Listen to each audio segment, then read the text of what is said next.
di mana pemirsa indeks harga saham gabungan ditutup di zona merah di 0,37% pelemahan, namun masih mampu bertahan di atas level 8.200-an.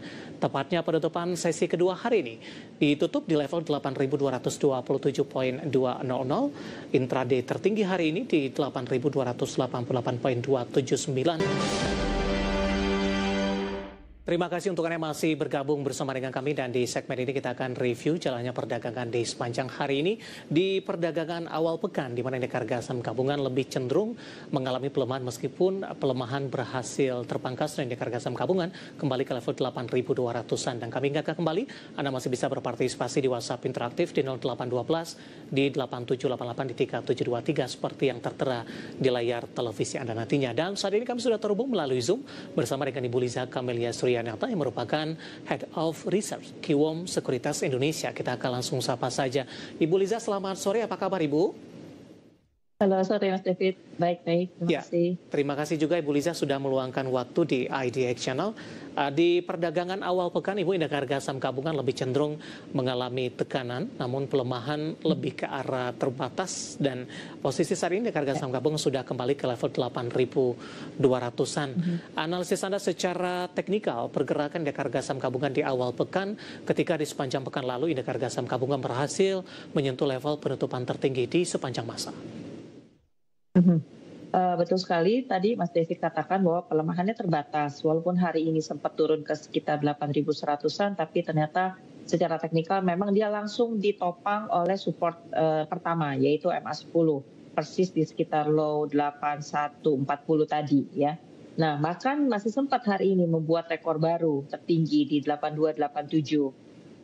Kalau kita lihat dari posisi IHSG selama ini yang sudah membuat rekor baru hari demi hari, sekitar 8270 sampai 8300 memang bisa kita bilang sebagai level kunci ya.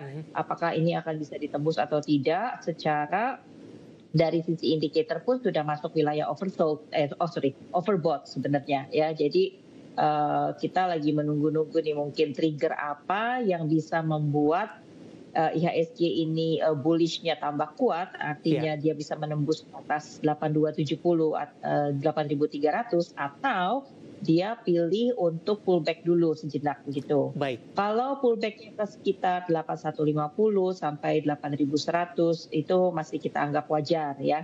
Karena secara big picture-nya itu memang masih dalam pola uptrend. Tapi kalau udah deket-deket 8.020, apalagi kalau jebol ke bawah 8.000, level psikologis, nah itu baru menimbulkan alarm yang lebih mengkhawatirkan. Gitu. Baik, dari sisi sentimen Ibu, di tengah shutdown dari Amerika Serikat masih terus berlangsung, di pekan lalu sentimen global cukup mendukung adanya kesepakatan gencatan senjata antara Israel dan Hamas, meskipun ini baru di tahap pertama begitu. Kemudian di akhir pekan waktu Amerika Serikat, Trump kembali melontarkan terkait dengan tarif 100% untuk China begitu. Bahkan akan membatalkan pertemuan dengan Xi Jinping. Namun beberapa waktu kemudian Trump tampaknya sudah melunak dan pertemuan akan tetap dilakukan meskipun ada beberapa syarat tertentu yang harus dipenuhi oleh Tiongkok.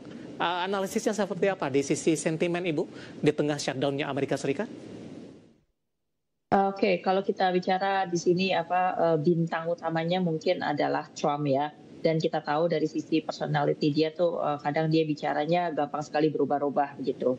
Nah, mengenai tarif untuk China yang 100% yang paling baru dikenakan, ini ternyata juga langsung segera dibalas oleh China ya dengan dikenakannya biaya tambahan atas kapal-kapal yang berbendera AS gitu.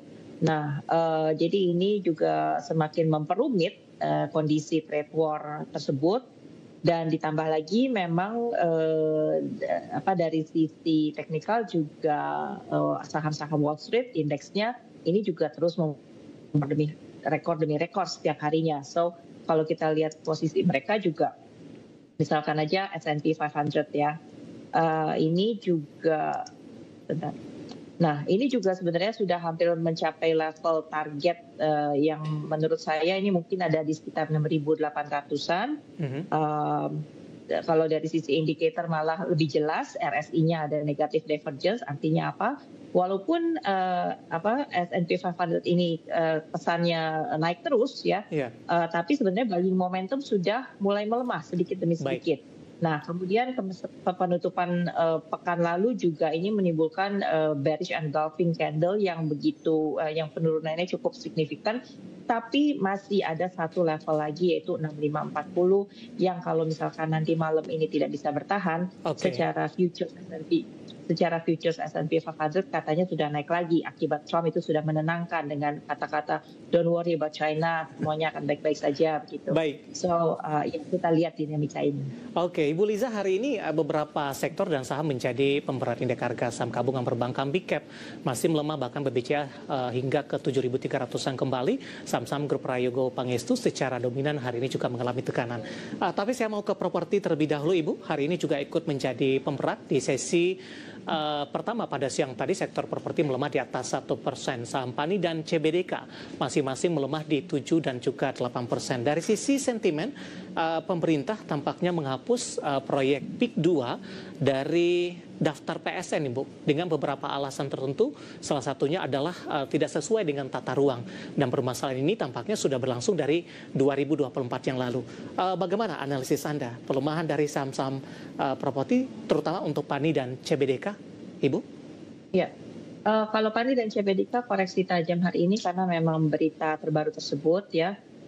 Selainnya proyek PIK 2, ada juga dua proyek lain yang dihapus oleh pemerintah, yaitu pengembangan energi dan pangan di Papua, dan kemudian juga satu waste to energy ya, pembangkit listrik dari sampah. Nah, saya belum tahu nih rasionalitasnya pemerintah apa di balik alasan ini. Kalau misalkan mengenai PIK 2 mungkin itu hubungannya dengan swasta, tapi kalau proyek strategi seperti PESEL itu pengolah sampah menjadi energi listrik dan juga energi di Papua, itu saya rasa lebih strategis, bisa dibilang lebih strategis gitu daripada PIK 2 ini. So kita tunggu aja penjelasan lebih lanjutnya bagaimana. Tapi berita apapun memang ini bisa seolah menjadi perfect justification gitu ya untuk PANI dan CBDK yang memang sahamnya juga index mover, market cap-nya besar. Terus kemudian terjadinya ketika IHSG ini istilahnya lagi mentok-mentoknya nih. Betul, di level resisten kritis begitu. So apakah mereka berdua ini memang diplot untuk menjadi trigger konsolidasi untuk IHSG? Nah, kita lihat aja arahnya kemana dari sisi dari sisi teknikal, Ibu, untuk PANI 13.600 melemah di 7,80%, arah jangka pendek dan menengah, dan juga rekomendasinya. Oke, PANI kita lihat support berikut ada di angka bulan 13.000. Ini sebelumnya juga jadi level support dari previous low. Kalau closing di bawah 13.000 yang mana belum pernah terjadi sebelumnya sejak Juli, nah itu kita mulai kurangi posisi ya. Kemudian resisten penting yang harus ditembus ke atas adalah 14.800 sampai 15.000. Baik, CBDK, Ibu? Oke, kalau CBDK, nah, CBDK ini lebih mengandung potensi limited downside potential, artinya kemungkinan ada support yang cukup mumpuni di sekitar 6.300, tapi kalau closing di bawah itu ya kita sell lebih banyak ya.